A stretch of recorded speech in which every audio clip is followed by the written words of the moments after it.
नमस्कार, मैं संजय सरवरिया और आप देख रहे हैं संजय सरवरिया समाचार। तो खबरों की शुरुआत में हम सबसे पहले बात करेंगे इस वक्त की एक बड़ी खबर। श्री गणेश महायज्ञ का आयोजन दमोह में चल रहा है। श्री गणेश अर्चन किया जा रहा है। बताया जाता है कि दूबा एवं लड्डू से भगवान श्री गणेश का अर्चन किया जा रहा है। जहां 11 लाख दूबा से अर्चन किया जा रहा है तो वहीं 1 लाख से अधिक लड्डू भी चढ़ाए जा रहे हैं। प्रतिदिन यहाँ भक्तों की संख्या बढ़ रही है। दमोह के राजा मैरिज हॉल में यह आयोजन चल रहा है। प्रसिद्ध कथावाचक पंडित विपिन बिहारी जी महाराज यहाँ पर पहुंचे। उनके द्वारा भगवान गणेश का विशेष पूजन किया गया। उसके बाद आशीष वचन भी दिए गए। यज्ञाचार्य पंडित चंद्र गोपाल पुराणिक के द्वारा उनकी भव्य अगवानी की गई। बड़ी संख्या में धर्म प्रेमी जनमानस मौजूद रहा। आइए हम आपको दिखाते हैं किस तरह से यह विशेष पूजन हुआ और उसके बाद पंडित विपिन बिहारी महाराज के द्वारा किस तरह से उपस्थित जनसमूह को संबोधित किया।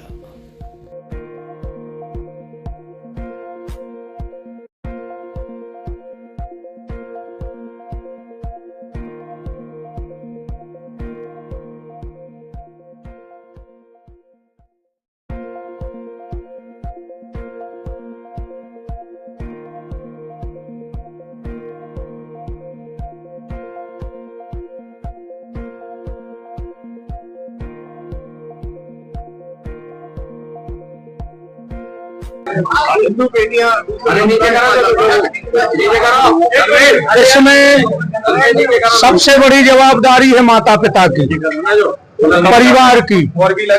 जब तुम्हारे बेटा या बेटी 2-2, 4-4 घंटे किसी से मोबाइल पे बात करते हैं तो उस वक्त माँ बाप क्या अफीम का नशा करके रहते हैं घर में? तुम्हें नहीं लगता कि हमारा बच्चा 2-2 घंटे किससे बात कर रहा है? अगर पहली बार माँ बाप बड़ी कड़कता से उस पे अपना दबाव बनाए या अपने बच्चों पे चोर की तरह नजर रखें तो घटनाएं घट ही नहीं सकती। हम तो इसकी पूरी जिम्मेदारी माँ बाप को देते हैं। बल्कि दमोह में लगातार लव्यहार की घटनाएं हो रही। इसी एक महीने में 2 घटनाएं हो गई है जहां दोनों बेटियां जो है शिकार हुई। ऐसे लव्यहारियों को क्या संदेश है? हमारे हिसाब से तो ऐसे राक्षसों को वो दंड देना चाहिए कि और राक्षसों की रूह कांप जाए। कानून को अपने एक परिभाषा है, उसकी तय है, नियम दायरे क्या है। सनातन धर्म के एक रक्षक होने के नाते आपका क्या संदेश?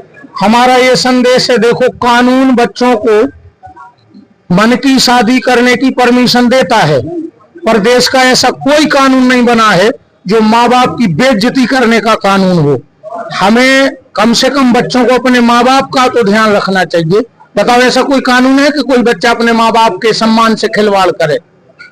तो उसका बच्चों को ध्यान रखना चाहिए। मैं तो बार बार कहता हूं कि माता पिता की कमजोरी है। गुरुजी, तुलसी और रुद्राक्ष के साथ में क्या बेजुबान मृत जानवर की हड्डी या नख को पहना जा सकता है? नहीं, ऐसा तुलसी पहन रहे हो, रुद्राक्ष तो कुछ पहनने की जरूरत ही नहीं है। आपने शेर के नख के पहने हुए हैं तो इससे क्या संदेश जाएगा?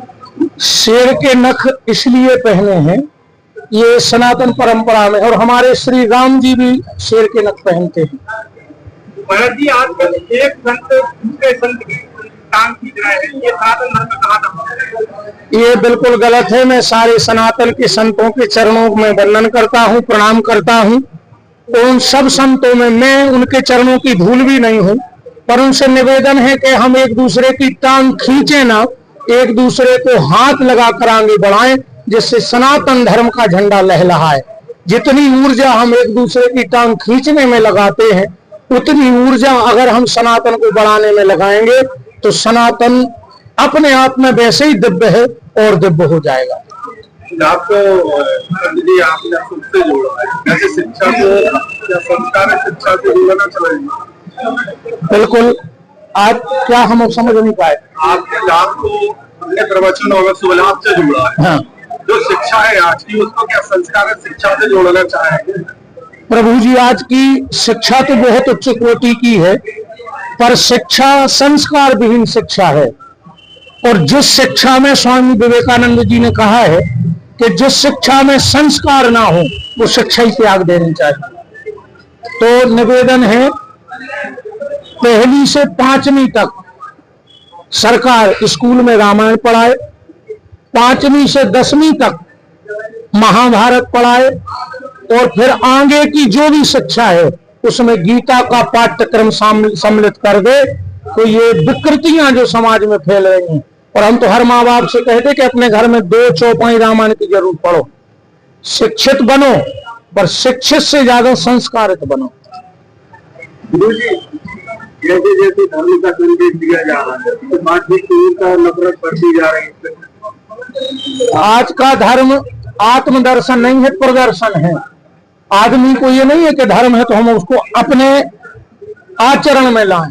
धर्म उच्चारण में बहुत दिख रहा है, और आचरण में आ जाता तो आनंद बन जाता। जितना धर्म आज उच्चारण में है, दिखावे में है, प्रदर्शन में है, उतना अगर हमारे आचरण में 1% भी आ जाए तो आनंद बन जाएगा। महाराज जी, सारे संत हिंदू राष्ट्र की बात करते हैं, बिल्कुल सनातनी होना चाहिए है, और आर्यवर्त है, शुरू से सनातन रहा है। देखो, सनातन धर्म वो धर्म है, हमने आज तक ये नहीं कहा कि खाली हिंदुओं का कल्याण हो, हम कहते विश्व का कल्याण हो। जो मानवता की राह पे चल रहा है, जो मानवता के नियमों का पालन कर रहा है, वो हर व्यक्ति सनातनी है। और धर्म वो है कि हमें जीना सिखाता है। और उनकी गृह स्वामिनियां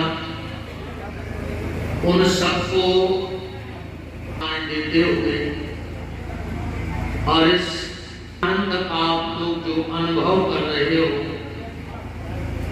इसके समस्त सेवा भाव परिवार दबोध समस्त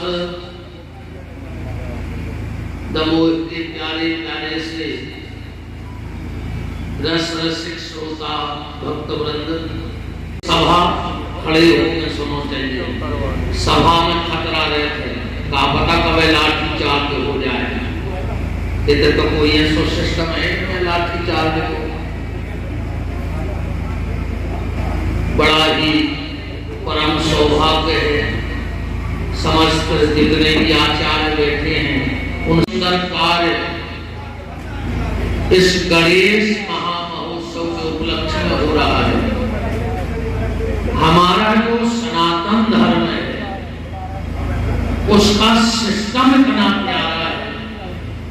अगर आप पूरे बरसात के जो बारिश में धार्मिक आयोजन होते हैं, अगर उनको देखोगे तो आपको पता लगेगा कि हमारा सनातन धर्म है क्या। देखो, हमारे यहाँ समर्पण, अर्पण और तर्पण, इनका विशेष महत्व है। और अगर समर्पण में, तर्पण में और अर्पण में अगर अड़चन और हो जाए तो समझ लेना कि तुम्हारे जीवन की सारी अड़चनें भगवान बिना एक दूर करेंगे। जो भगवान का अर्चन करता है, भगवान उसके जीवन की अड़चन को देते हैं। अब अड़चन किसी भी प्रकार की हो सकती है, दैहिक, शारीरिक अड़चन भी है, आदमी को अस्वस्थता, दैहिक जो देवताओं का प्रकोप इस जीव पे गिर रहा है, अड़चन से वो अड़चन भी दूर हो जाती है। भौतिक सांसारिक सुख की प्राप्ति होती है। इस परिचय में तो आप सबने बहुत पढ़ा है कि अर्चन करने से क्या क्या होता है, और अपन तो बुंदेलखंडी है, अर्चन से अड़चनें दूर होते, बस अपनों तो जो सीधो काम है। और फिर भगवान गणेश से बड़ा कोई दुनिया में विघ्न विनाशक नहीं है। भगवान गणेश से बड़ा दुनिया में कोई विघ्न विनाशक नहीं है। और भगवान गणेश अगर किसी से रूठ जाए तो दुनिया में उनसे बड़ा कोई विघ्न लाने वाला भी नहीं। गणेश जी जिस पे प्रसन्न हो उसकी सारी अड़चनें दूर, और अगर गणेश जी रूठ जाएं तो संसार की सारी अड़चनें तुम्हारे जीवन में प्राप्त हो जाएंगी। हमारे वहां का एक सिस्टम देखो आप, जब चतुर्मास का कार्य प्रारंभ होता है तो कहां से प्रारंभ होता है? देवशयनी एकादशी से। हम लोग कोई भी नियम लेते हैं 4 महीने का तो देवशयनी एकादशी से लेते हैं। बिल्कुल पूरे भादव कुमार कार्तिक का महीना देखो आप, क्या सिस्टम से हमारे यहाँ नियम बनाए गए। एकादशी का मतलब क्या है? जिस दिन 5 कर्मेंद्रियां और 5 ज्ञानेंद्रियां, पुराण की भाव अच्छे लग रहे हैं, और इनके साथ जब एक मन अगर इकट्ठा हो जाए तो उसी का नाम है एकादशी। खाली रोटी छोड़ दो, ये एकादशी का व्रत नहीं है। 5 कर्मेंद्रियां, 5 ज्ञानेंद्रियां और एक मन को इकट्ठा करके देखो, अपने एक को भी बड़ो विचित्र खेल है। एक और एक मिलते हो जाए 2, वो कहते हैं गणित। एक और एक मिलके हो जाए इकट्ठे, वो कहते हैं संगठन। एक और एक मिलके 2 बने तो गणित। एक और एक इकट्ठे हो जाए तो वो संगठन, और एक मिलके एक रह जाए वो आए प्रेम। एक और एक मिले पर एक, वो कहते हैं प्रेम। और एक मिले और कुछ न बचे, वो आए भारत को आध्यात्म। एक और एक मिलके शून्य हो जाए तो वो भारत का आध्यात्म है। और एक के आमने सामने खड़ा कर दिया जाए, वो है राजनीति। एक को एक से लड़ा दो, उसका नाम है राजनीति। बोलो, यही है राजनीति कि एक को एक से लड़ा दे, वो राजनीति है। पर जब एक और एक मिलकर 11 हो जाए, वो एकादशी है। 5 कर्मेंद्रियां, 5 ज्ञानेंद्रियां और एक मन। और उसके बाद तुरंत क्या आता है? गुरु पूर्णिमा। मतलब जब मन, क्रम और वचन से आप एक हो जाओगे तो किसी ना किसी गुरु की कृपा आपके ऊपर जरूर होगी। चालू नहीं हो रहा।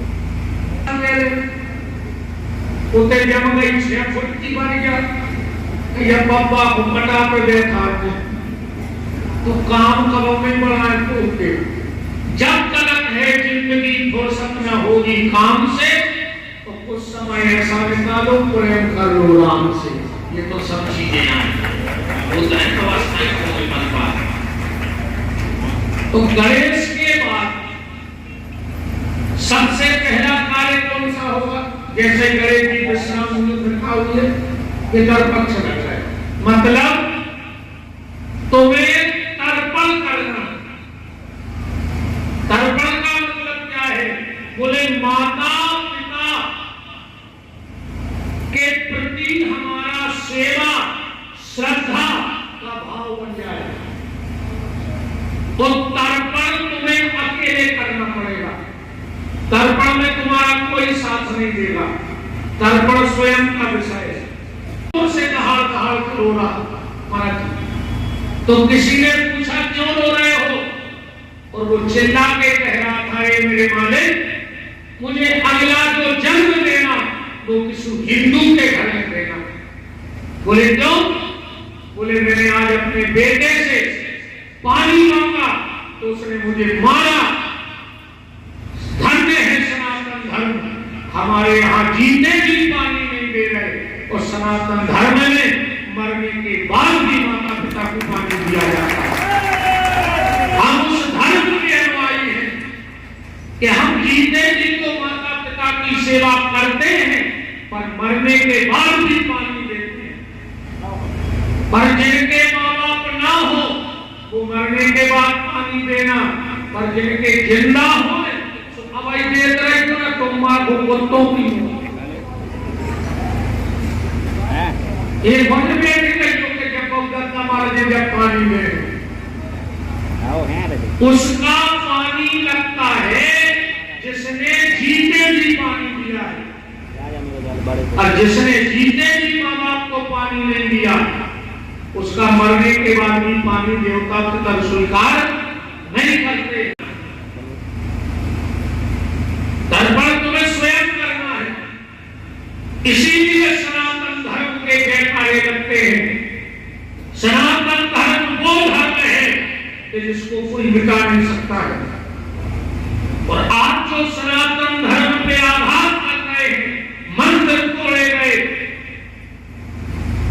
मूर्तियां चोरी की गई, अगर मैं खुला चेहरे में सनातन धर्म को मिटाने वालों को देखता हूं, अगर तुम हमारे सनातन धर्म से इतना घृणा करते हो तो हम सनातन धर्मी मिट्टी को भी पूजते हैं, तो मिट्टी मिटा के बता दो, हम तुम्हें समझ जाएंगे कि तुम सनातन धर्म को मिटा सकते हो।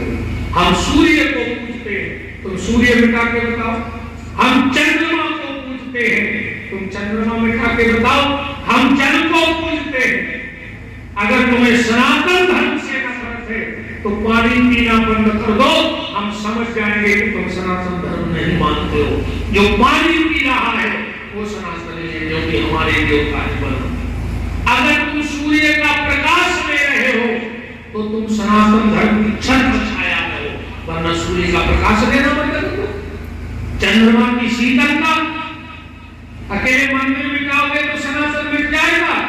जब तक ये सृष्टि का अंतिम मिट्टी का कल रहेगा तब तक सनातन का झंडा लहराता रहेगा। इस झंडे को कोई मिटा नहीं। उसमें क्या करना है? अर्पण। अर्पण का मतलब क्या है? जो तुम्हें भगवान ने दिया है उसमें से कुछ हिस्सा भगवान को भी दो। और अर्पण में सबको संग्रह, मोहल्ला में गणेश जी धरे, दुर्गा जी धरी, तो मैं सब चंदा दे, योगी जो हैसियत है। और चंदा नहीं दे तो भगवान को फंदा दे, देवमानी को दे रहा हूं, या तो चंदा या फंदा। अब फंदा कैसा भी हो सकता है, डॉक्टरी का फंदा हो सकता है, वकील का फंदा हो सकता है, एक्सीडेंट का फंदा हो सकता है, और फिर आखिरी में तो सीधो फंदा ही हो गए, मर गए कितना ही गया। तो तर्पण तुम्हें करना है, पर अर्पण सबको करना है। इसलिए ऐसे कार्यक्रमों में सब साथ देते हैं। यहाँ सब यजमान साथ दे रहे हैं, अपने धन को धन कर रहे हो तुम लोग। और भगवान की प्रार्थना इसलिए नहीं कि कुछ मांगने के लिए की जाती है। जो पूजा कर रहे, पाठ कर रहे, साधु संत बैठे, उनको क्या आवश्यकता है? उनको तो कुछ चाहिए नहीं, न मकान चाहिए, न पैसा चाहिए, कुछ नहीं चाहिए। बात हम साधु संतों की कर रहे हैं। आज की हालत तो क्या है कि जो जी नहीं सकते एक अच्छे इंसान की तरह, जो जी नहीं सकते अच्छे इंसान की तरह, आज वो दुनिया में पूज रहे हैं भगवान की तरह। का खेल है और पैसों का कमाल है, जो छा गए हैं दुनिया में तूफान की तरह है। बोलो, ये मीडिया का खेल और पैसे की ताकत है जो छा गए हैं दुनिया में तूफान की तरह। और एक शब्द पे ध्यान देना, वर्तमान परिस्थिति पे समझ पाओ तो समझ लेना, जो मंचों से देते हैं उपदेश शांति का, जो मंचों से देते हैं उपदेश शांति का, आज वो खुद लड़ रहे हैं मैदान में पहलवान की तरह। साधु संत लड़ रहे, बताओ, एक दूसरे की टांग खींच रहा है। कोई ये स्वीकार नहीं कर पा रहा है कि वो हमसे बड़े हैं। मैं कई बार बोल चुका हूं कि सनातन धर्म को स्थापित करने के लिए हमें किसी और से नहीं लड़ना है, हमें सबसे पहले सनातन धर्मियों से लड़ना पड़ेगा। आज सबसे ज्यादा यही लड़ रहे हैं। और भूल कर हरि को भूल दे भैया, मायाले कौन हम मिलाएं हरि को, भूल कर हरि को बिक गए अमीरों के हाथ, भूल कर हरि को बिक गए अमीरों के हाथ। आज साधु भी बिक रहे हैं सामान की तरह। क्या हालत हो गई बताओ। तो तर्पण के बाद है समर्पण, अर्पण, अर्पण के बाद समर्पण। और समर्पण किस दिन होता है? गोपियों ने अपनी आत्मा का समर्पण कब किया? शरद पूर्णिमा के दिन।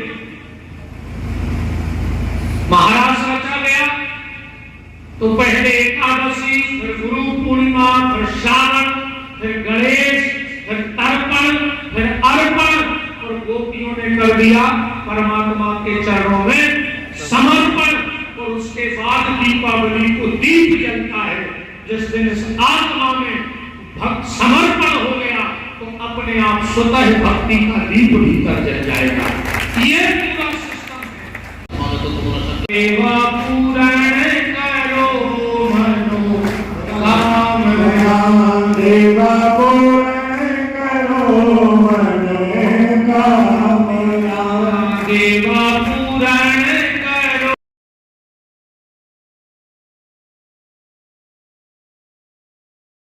तो रखिए अपना ख्याल, देखते रहिए संजय सरवरिया समाचार। नमस्कार।